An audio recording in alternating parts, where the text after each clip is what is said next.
नमस्कार अपनी देखছেন study tech pro YouTube channel computer training video बर्तमाने स्कूल कलेज अफिस आदालत विभिन्न सरकारी जे कैम्प चलছে दुआरे सरकार कैम्प विभिन्न क्षेत्रे এই पासपोर्ट साइज फटो আমরা ব্যবহার করে থাকি আর এই পাসপোর্ট সাইজ ফটো আমাদের দোকানে গিয়ে বানাতে হয় টাকা খরচা করে আর আপনি যদি আপনার স্মার্টফোনে ছবি তুলে সেটিকে পাসপোর্ট সাইজ ফটো বানাতে পারেন তাহলে খুবই ভালো হয়। তো চলুন কম সময়ের মধ্যে কিভাবে পাসপোর্ট সাইজ ফটো বানাতে হয় আমরা এই ভিডিওতে সহজে এবং স্টেপ বাই স্টেপ দেখে নেই। কম্পিউটারে অ্যাডোব ফটোশপ লোড করতে হবে বা ইনস্টল করতে হবে, তো আমার রয়েছে, আমি এখানে ওপেন করছি। তারপর আপনাকে CTRL N করলে নিউ ডায়লগ বক্স আসবে। এই নিউ ডায়লগ বক্সে আপনাকে সিম্পলি যে পেজে আপনি প্রিন্ট নেবেন সেই পেজটাকে আপনাকে সিলেক্ট করে নিতে হবে। আর এখানে রেজুলেশন আপনাকে অবশ্যই 300 রাখতে হবে পিক্সেল পার ইঞ্চি এবং মোড RGB রেখে ওকে করে দেবেন। ওকে করলে দেখবেন এরকম একটি নিউ পেজ ওপেন হয়ে যাবে এবং আপনি যে ফটোটা আপনি ক্যামেরায় তুলেছেন অর্থাৎ মোবাইলে তুলেছেন সেই ফটোটাকে CTRL O করে ওপেন করতে হবে।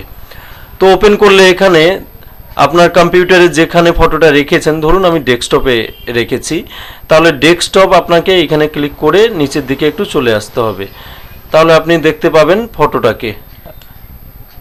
এখানে দেখুন এই ফটোটা নিয়ে আমরা করব। এখানে এই ফটোটা একটা তোলা হয়েছে, তো এটা সাধারণ মোবাইলেই তোলা ছবি, এটাকে আমরা পাসপোর্ট সাইজ ফটো বানাবো কম সময়ের মধ্যে। তো এবার আপনাকে যেটা করতে হবে, এইখানে টাইটেল বারের উপরে এই উইন্ডোটার রাইট ক্লিক করে ডুপ্লিকেট করে নিতে হবে। এখানে একটা নাম দিয়ে দিতে হবে, আমি ধরুন 2 নাম দিয়ে দিচ্ছি, তারপর ওকে করবেন। এবার আপনাকে এখানে ক্রপ টুলসে চলে আসতে হবে। এই ক্রপ টুলসে আসার পর পাসপোর্ট সাইজ ফটোর যে মাপ হয় সেই মাপটা আপনাকে এখানে সিলেক্ট করতে হবে বা এন্ট্রি করতে হবে কিবোর্ড থেকে।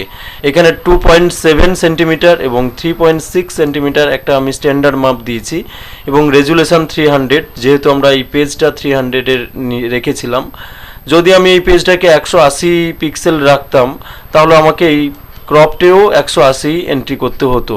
তো চলে আসুন এবার এই মূল পিকচারটাতে। এই পিকচারে আপনাকে এই যে কাঁধ বা বাহুর এক সাইড থেকে লেফট বাটন প্রেস করে কোনাকুনি ড্র্যাগ করতে হবে। করলে দেখবেন এরকম সিলেক্ট হয়ে যাবে এবং আপনার কিবোর্ডের অ্যারো বাটন অর্থাৎ তীর চিহ্নগুলির সাহায্যে আপনাকে অ্যাডজাস্টমেন্ট করতে হবে আপনি যেমন পজিশনে ছবিটাকে নিতে চাইছেন।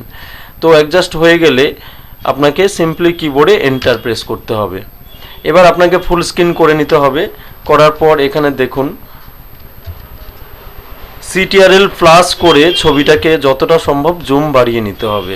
জুম বাড়িয়ে নেওয়ার পর আপনাকে সিম্পলি এই পেন টুলের সাহায্যে আপনাকে ব্যাকগ্রাউন্ডটাকে রিমুভ করতে হবে। ব্যাকগ্রাউন্ড রিমুভ করার একাধিক পদ্ধতি রয়েছে, আমরা পেন টুলের সাহায্যে করব, আপনিও এই পেন টুলের সাহায্য করবেন, খুব সহজে করতে পারবেন।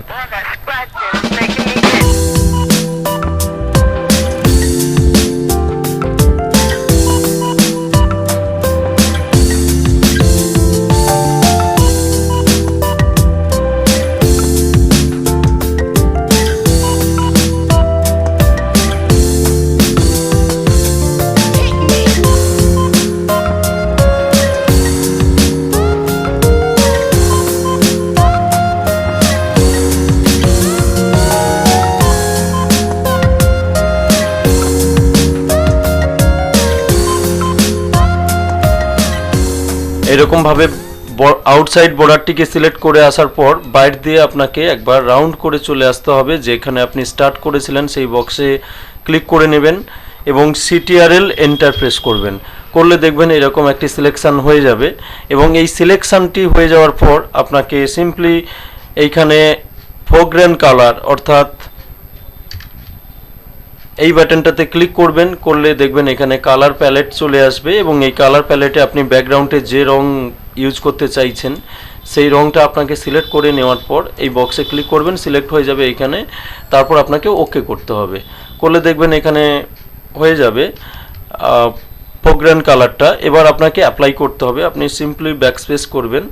দেখুন এখানে একটা সমস্যা হয়েছে, সেটা হচ্ছে আমি যেই এরিয়াটা সিলেক্ট করেছি সেই এরিয়াটা কালার অ্যাপ্লাই হয়ে গেছে। তাহলে আপনাকে একবার আনডু করতে হবে, অল কন্ট্রোল Z প্রেস করে আনডু করে নেবেন। তারপর এখানে সিলেক্ট অপশানে চলে আসবেন।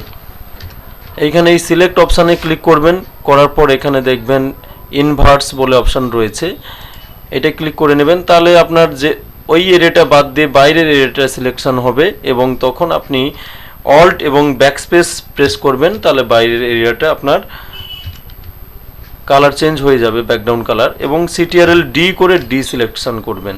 এবার আপনাকে একটু কাজ করতে হবে, এখানে আপনার এইখানে ম্যাগনেটিক লেজার টুল নেবেন, এখানে আমি দেখাচ্ছি জুম করে, এইখানে রাইট ক্লিক করে ম্যাগনেটিক লেজার টুল নেবেন। যদি আপনার ব্যাকগ্রাউন্ড অর্থাৎ ফেসের যদি কোথাও আপনি কালার চেঞ্জ করতে চান, তাহলে আপনি এখানতে ম্যাগনেটিক লেজার টুল নিয়ে আপনি সেটা করতে পারবেন। এখানে আমি করে দেখাচ্ছি, দেখুন।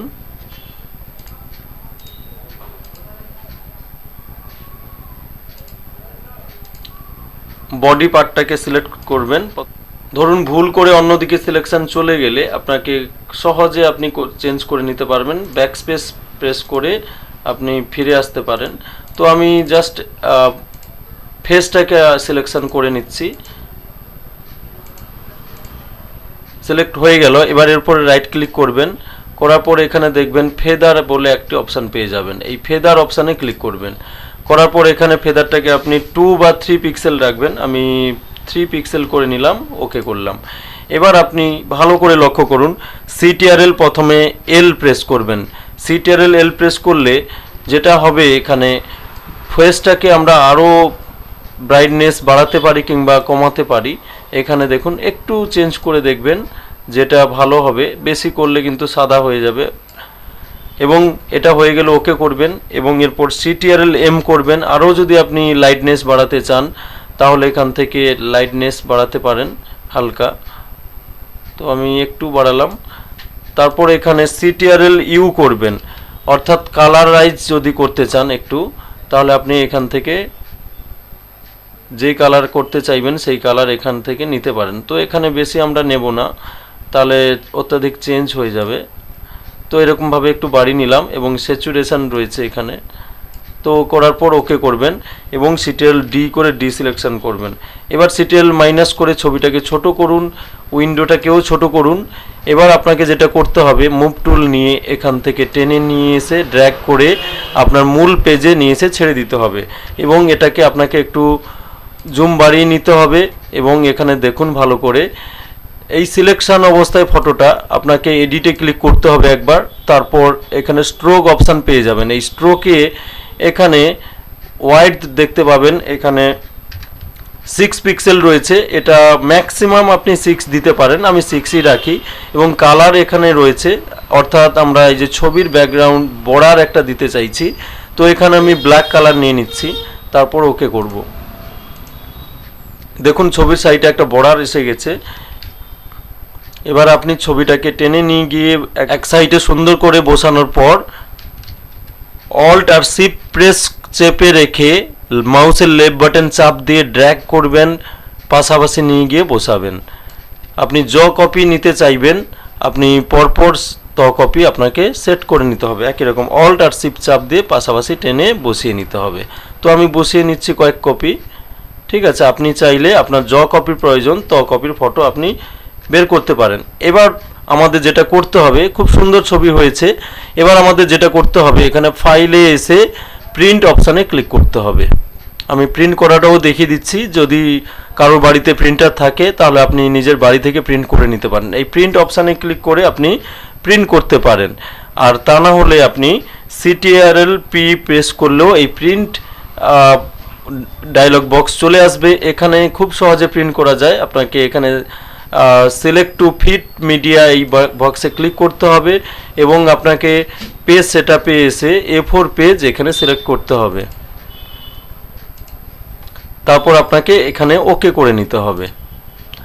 এবার চলে আসুন এখানে প্রিন্ট বাটন, এখানে ক্লিক করুন, করার পর দেখবেন আবার প্রিন্টারের সেটআপ চলে আসবে। এখানে প্রপার্টিজে আসবেন, আসার পর এখানে আপনাকে যেটা করতে হবে, ফটো প্রিন্টিং অপশানে ক্লিক করতে হবে। যেহেতু আপনি ফটোশপ পেপারে প্রিন্ট করবেন, ফটো প্রিন্টিং অপশানে ক্লিক করবেন, করার পর নিচের দিকে একটু চলে আসবেন, এখানে মিডিয়া টাইপ রয়েছে, ফটো পেপার প্লাস গ্লসি 2 রয়েছে, এটাকে আপনাকে চেঞ্জ করতে হবে। এই ফটো পেপার অপশানে মাউস নিয়ে আসবেন, নিয়ে এলে ডান দিকে দেখবেন এরকম একটা লিস্ট আসবে। এখানে গ্লোসি ফটো পেপার এই অপশানটাকে সিলেক্ট করতে হবে এবং এখানে প্রিন্ট পেপার সাইজ এখানে 4 ইঞ্চি বাই 6 ইঞ্চি রয়েছে, 6 ইঞ্চি রয়েছে, এটাকে আপনাকে A4 পেজ করে নিতে হবে যদি আপনি A4 এ প্রিন্ট নিতে চান। তো এবার চলে আসুন, এখানে ওকে করতে হবে। এখানে ওকে করলে দেখবেন এখানে আবার ওকে করতে হবে, করলে আপনার প্রিন্টারের জন্য রেডি হয়ে গেল এবং এখানে প্রিন্ট, আমার প্রিন্টারটি অফ রয়েছে এই মুহূর্তে, পাওয়ার অফ রয়েছে, না হলে এটি প্রিন্ট বেরিয়ে পড়তো। তো প্রিয় দর্শক বন্ধু, গুরুত্বপূর্ণ একটি কাজ আপনাদের দেখালাম। ভিডিওটি ভালো লাগলে লাইক করবেন এবং শেয়ার করবেন এবং আপনার মতামত ভিডিওর কমেন্ট বক্সে জানাবেন। আবার দেখা হবে নতুন একটি ভিডিও নিয়ে। সবাই ভালো থাকবেন, সুস্থ থাকবেন।